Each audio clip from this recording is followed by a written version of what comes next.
रोजगार प्रभावित हुए और परिस्थितियां ऐसी थी कि एकदम देश हतप्रभ था। लेकिन मुझे कहते हुए प्रसन्नता है कि हमारे देश का लोकतंत्र और हमारे देश के नागरिक दोनों इस देश की बड़ी ताकत हैं और इसी का यह परिणाम हम सब लोगों को ध्यान में आया कि जब लॉकडाउन 1 हुआ तो उस समय देश ने जिस प्रकार से अनुशासन का परिचय दिया उसकी जितनी प्रशंसा की जाए उतनी कम ही है। हम सब इस बात को भलीभांति जानते हैं कि वह कालखंड ऐसा कालखंड था कि अगर महामारी का विस्तार होता तो शायद हमारे पास उतने साधन भी नहीं थे कि हम उसका मुकाबला कर पाते। चाहे वो पीपीई किट का मामला हो, चाहे मास्क का मामला हो, सैनिटाइजर का मामला हो, स्वास्थ्य व्यवस्थाओं का मामला हो।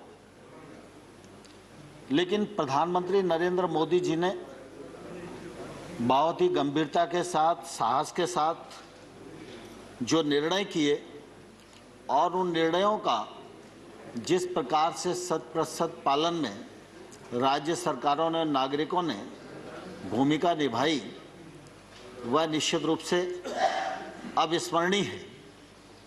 इस दौरान बहुत सारे कोरोना वायरस उनका देहांत भी हुआ, बहुत सारे नागरिक भाई हमसे बिछड़ गए, कई संसद के साथी हमसे बिछड़ गए। निश्चित रूप से उसका भी दुख सारे देश को और हम सब लोगों को है। लेकिन ये भारत के लोकतंत्र और हमारी इन परंपराओं का ही परिणाम है कि प्रधानमंत्री जी के दृढ़ संकल्प और देश की ताकत दोनों ने मिलकर इस पूरी महामारी पर नियंत्रण प्राप्त करने की एक सफलतम कोशिश की। और आज हम ये कह सकते हैं कि इस प्रकार की जो महामारी है, इस महामारी से निपटने के लिए भारत पूर्ण रूपेण सक्षम है। एक पीपीई किट बनाना हमारे लिए मुश्किल होता था, आज हम पीपीई किट दूसरों को देने की स्थिति में आ गए हैं। जिला अस्पतालों तक में वेंटिलेटर की सुविधा हमारे यहाँ नहीं हुआ करती थी। यह सुविधा जिला स्तर के अस्पतालों से नीचे तक के जो हमारे छोटे अस्पताल हैं वहाँ ऑक्सीजन की व्यवस्था, वेंटिलेटर की व्यवस्था पहुँच गई है और उसके कारण निश्चित रूप से इस पर नियंत्रण प्राप्त करने में हम लोग बहुत सफल हुए हैं। इसके लिए प्रधानमंत्री जी के इस कृतित्व की निश्चित रूप से मैं प्रशंसा करना चाहता हूं। आज जब इस वर्ष का बजट आया तो स्वाभाविक रूप से सरकार की तो ये कोशिश होती है कि वह सभी क्षेत्रों पर ध्यान दे, सभी वर्गों पर ध्यान दे। लेकिन वर्तमान जो परिस्थिति है उस परिस्थिति में स्वास्थ्य सुविधाओं पर ध्यान देना हम सबके लिए अत्यंत आवश्यक है। और मुझे कहते हुए प्रसन्नता है कि इस बजट में स्वास्थ्य सेवाओं की दृष्टि से 137% की जो वृद्धि की गई है वह निश्चित रूप से स्वागत योग्य है। आमतौर पर जब इस महामारी से हम लोग जूझ रहे थे उस समय ऐसा लग रहा था कि वैक्सीन हम पहले बनाएंगे या वैक्सीन दूसरे देश बनाएंगे और वो वैक्सीन हम सबको मिल पाएगी।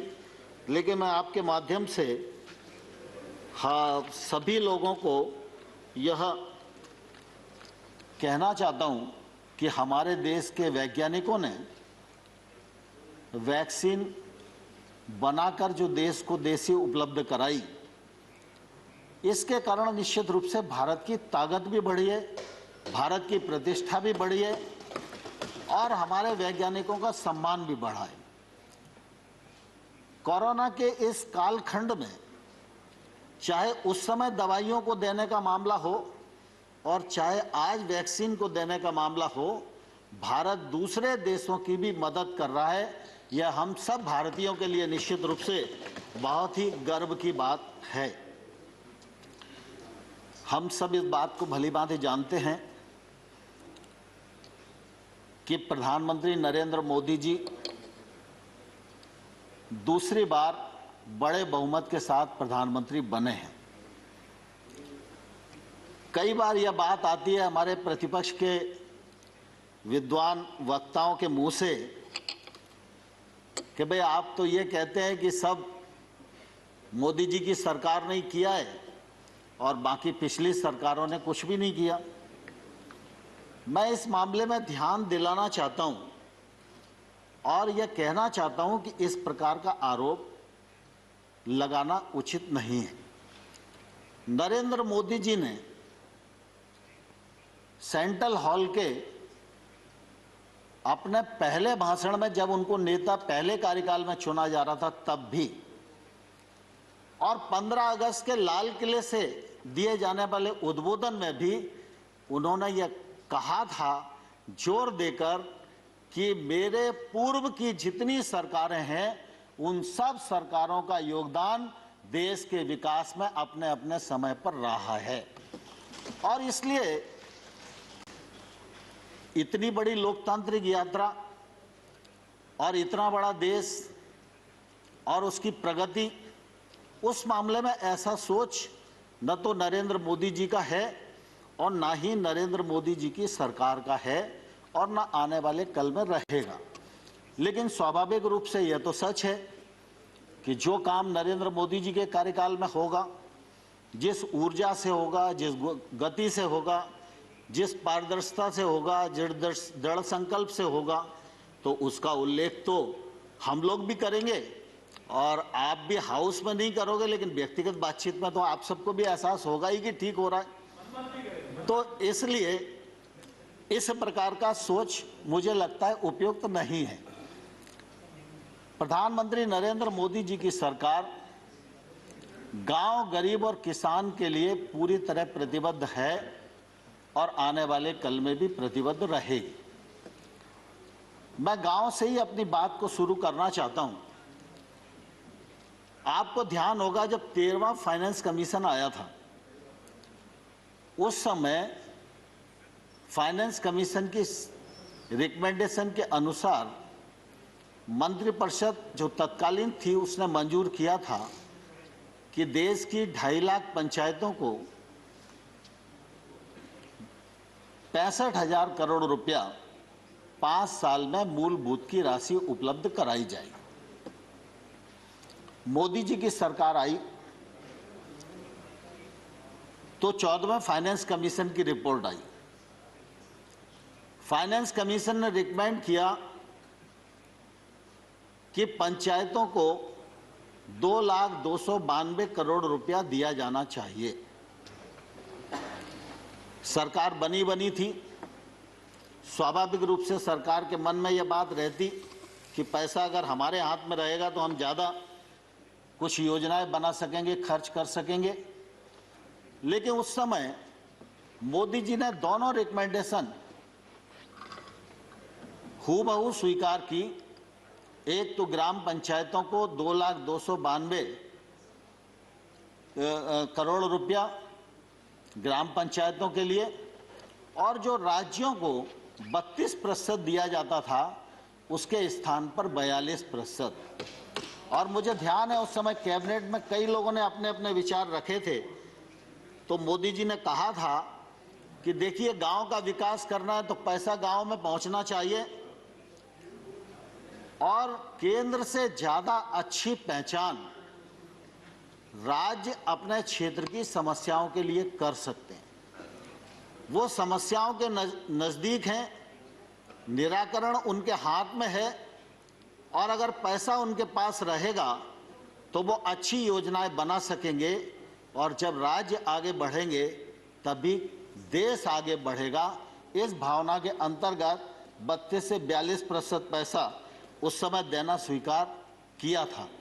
और मुझे कहते हुए प्रसन्नता है कि आप तो 15वें वित्त आयोग की रिपोर्ट भी आ गई है और 15वें वित्त आयोग ने 2,36,850 करोड़ रुपया ग्राम पंचायतों को देने का रिकमेंडेशन किया है, उसको मंत्रिपरिषद ने स्वीकार कर लिया है। 70,000 करोड़ रुपया नगरीय और ग्रामीण क्षेत्र के निकायों के लिए स्वास्थ्य के लिए देना उन्होंने रिकमेंड किया है। उसमें ग्रामीण निकाय के लिए 43,000 करोड़ रुपया लगभग है। तो ग्रामीण क्षेत्र में अब इन 5 सालों में ग्राम पंचायतों के माध्यम से 2,80,000 करोड़ रुपया व्यय होगा, जिसका परिणाम ग्रामीण विकास के रूप में आएगा। यह मैं आप सबके समक्ष इस समय कहना चाहता हूं। दूसरा, माननीय सभापति महोदय, ग्रामीण क्षेत्र में हम सब जानते हैं, यहाँ बहुत सारे हमारे साथी बैठे हैं जो गांव में रहने वाले हैं, और गांव में चाहे आबादी के क्षेत्र में हमारा मकान बना हो, चाहे कोई भी संरचना हमने अपने रहने के लिए अपने खेत में बनाई हो, उसका मालिकाना हक किसी के पास नहीं होता था। जो खेती की जमीन है, हम उसके भूमि स्वामी होते थे, उस जमीन पर हम लोन ले सकते थे, उसको गिरवी रख सकते थे, उसका मालिकाना हक हमारे पास था। लेकिन अगर उस जमीन पर कोई बिल्डिंग बनी है, उसका हक और मालिकाना स्वतः किसी को भी प्राप्त नहीं था।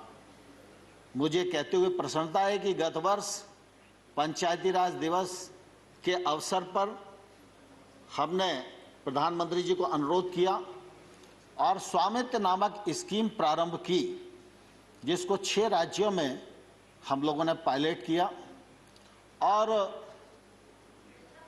लगभग 1,47,000 लोगों को अभी तक मालिकाना हक दिया जा चुका है। और मुझे कहते हुए प्रसन्नता है कि वित्त मंत्री जी ने इस बजट में इस स्कीम को 6 राज्यों के अतिरिक्त अब पूरे देश में प्रभावी कर दिया है, पैसा देना स्वीकार कर लिया है। अब गांव में रहने वाला भी कोई नागरिक जिसका अपना मकान मालिकाना हक का नहीं है, उसको इस योजना के अंतर्गत सर्वे करके राज्य सरकार को अवगत कराया जाएगा। राज्य सरकार उसको मालिकाना हक प्रदान करेगी। अब अगर उसकी जमीन से कोई सड़क निकल रही है और उसका मकान प्रभावित हो रहा है, तो शहर की भांति ही उसके मकान का भी आकलन होगा और उसको मुआवजा राशि उसी हिसाब से मिलेगी। अब यह मकान की जो संपत्ति है, ये संपत्ति बैंक में भी गिरवी रखी जा सकेगी। अगर कोई परिवार अपने बाल बच्चों को आगे काम शुरू कराना चाहता है, उसके लिए वो ऋण लेना चाहता है, तो यह संपत्ति उसके काम भी आएगी। यह एक बड़ी योजना भारत सरकार ने इस दौरान ग्रामीण क्षेत्र के लिए प्रारंभ की है।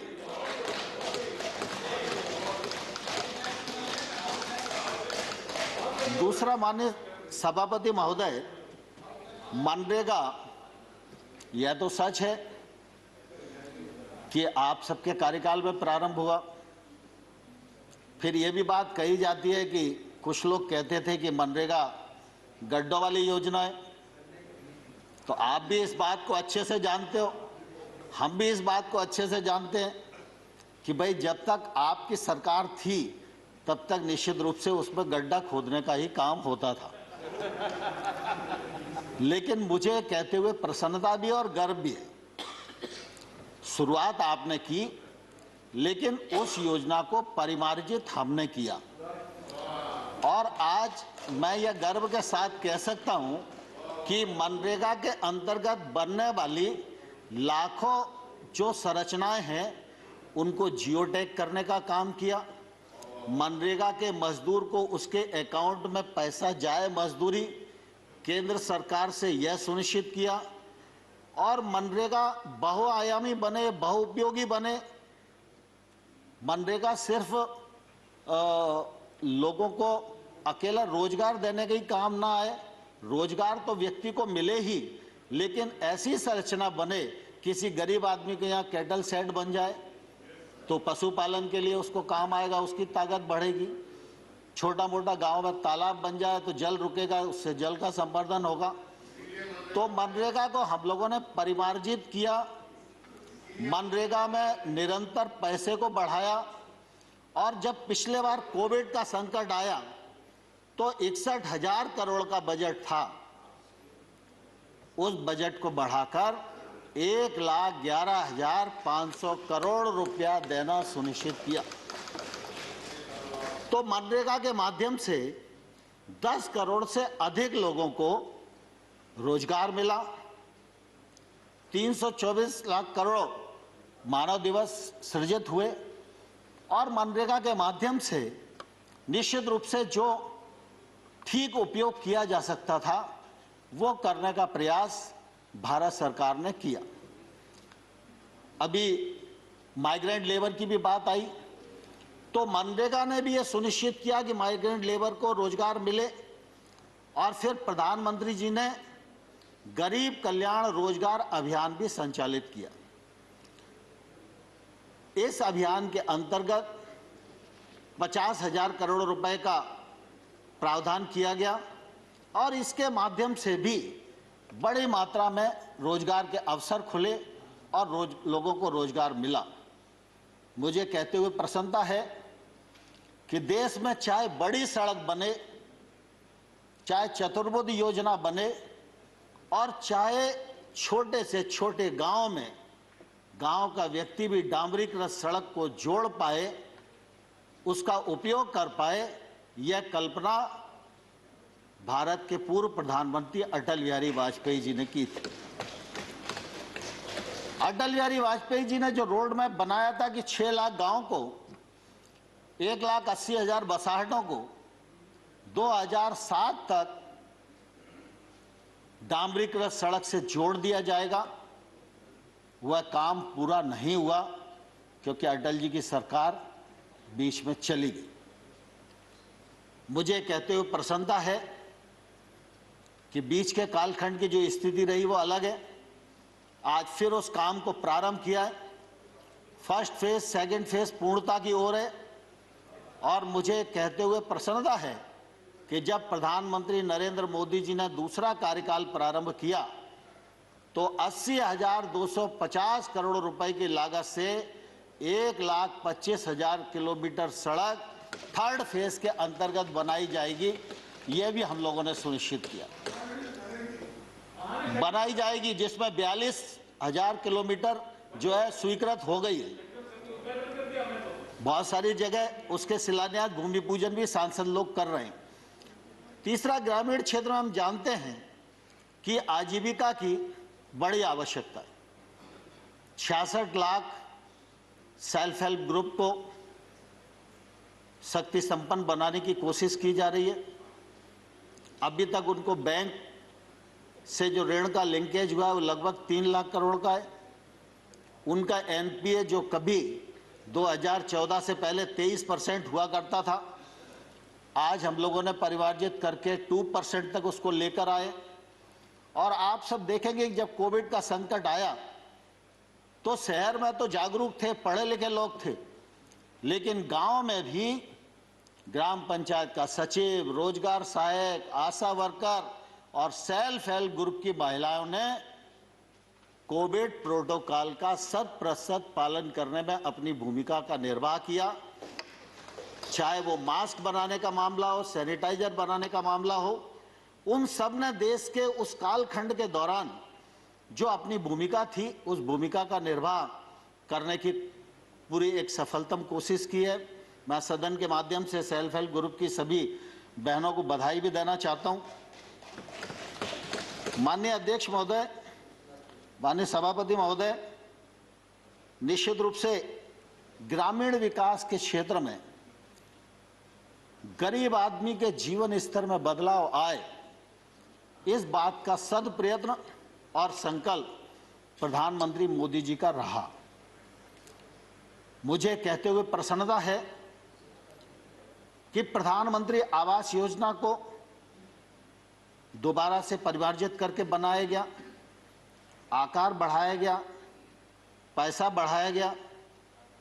और सिर्फ इतना ही नहीं कि हम आवास दे रहे हैं, इसका कोई यश प्राप्त किया जाए। गांव में रहने वाले व्यक्ति का जीवन सुगम हो, उसका जीवन यशस्वी हो, वह सही प्रकार से अपने परिवार के साथ रह पाए, इसलिए उसको आवास भी दिया। 8 करोड़ उज्ज्वला योजना के अंतर्गत रसोई गैस भी उसको उपलब्ध कराया। हर घर में शौचालय की उपलब्धता कराई। सौभाग्य योजना के अंतर्गत उसको बिजली की उपलब्धता कराई। उस घर में रसोई की उपलब्धता कराई। और आज हम ये कह सकते हैं कि इन सब गरीब हितैषी योजनाओं के कारण गांव में निवास करने वाले व्यक्ति के जीवन स्तर में बदलाव आया है। यह निश्चित रूप से एक योजनाबद्ध आमूलचूल परिवर्तन है। और मैं यह मानता हूं कि सरकार कोई भी हो, लेकिन सरकार का धर्म यही है कि देश में रहने वाले गांव गरीब किसान के जीवन स्तर में बदलाव आए, गांव में अधोसंरचना विकसित हो और ग्रामीण क्षेत्र में निवास करने वाले व्यक्ति के जीवन स्तर में बदलाव आए, यह सुनिश्चित करने का हम लोगों ने प्रयत्न किया है। कृषि का क्षेत्र हम सब जानते हैं बहुत महत्वपूर्ण है। कृषि के क्षेत्र में उत्पादन बढ़े, उत्पादकता बढ़े, उनके बहुत आंकड़ों में मैं नहीं जाना चाहता, लेकिन लगातार इस दिशा में आशातीत वृद्धि हो रही है। प्रधानमंत्री जी ने लोगों को आह्वान किया, सरकारों को निर्देश दिया कि भाई एक कालखंड था जब हमारे पास खाद्यान्न का अभाव था, तब सरकारों ने विचार उत्पादन केंद्रित किया, लेकिन आज हम खाद्यान्न में आत्मनिर्भर हैं, तो हमको किसान के बारे में अगर विचार करना है तो आय केंद्रित विचार करना चाहिए। और इसलिए किसान की आमदनी दोगुनी हो तो उसमें पीएम किसान योजना के माध्यम से 6,000 रुपए का कंट्रीब्यूशन सरकार ने भी दिया। और आज हम ये कह सकते हैं कि 10 करोड़ 75 लाख किसानों को 1,15,000 करोड़ रुपया डीबीटी के माध्यम से उनके अकाउंट में भेजने का काम किया है। लेकिन साथ ही साथ जब किसान की आमदनी दोगुनी करना है तो एक तरफ से काम करेंगे तो नहीं चलेगा। किसान की उत्पादन भी बढ़ना चाहिए, उत्पादकता बढ़ना चाहिए। उत्पादकता के लिए टेक्नोलॉजी का उपयोग होना चाहिए, सिंचाई के साधन बढ़ने चाहिए, लोगों को सूक्ष्म सिंचाई की ओर जाना चाहिए, फर्टिलाइजर की बीज की उपलब्धता समय पर होनी चाहिए। जी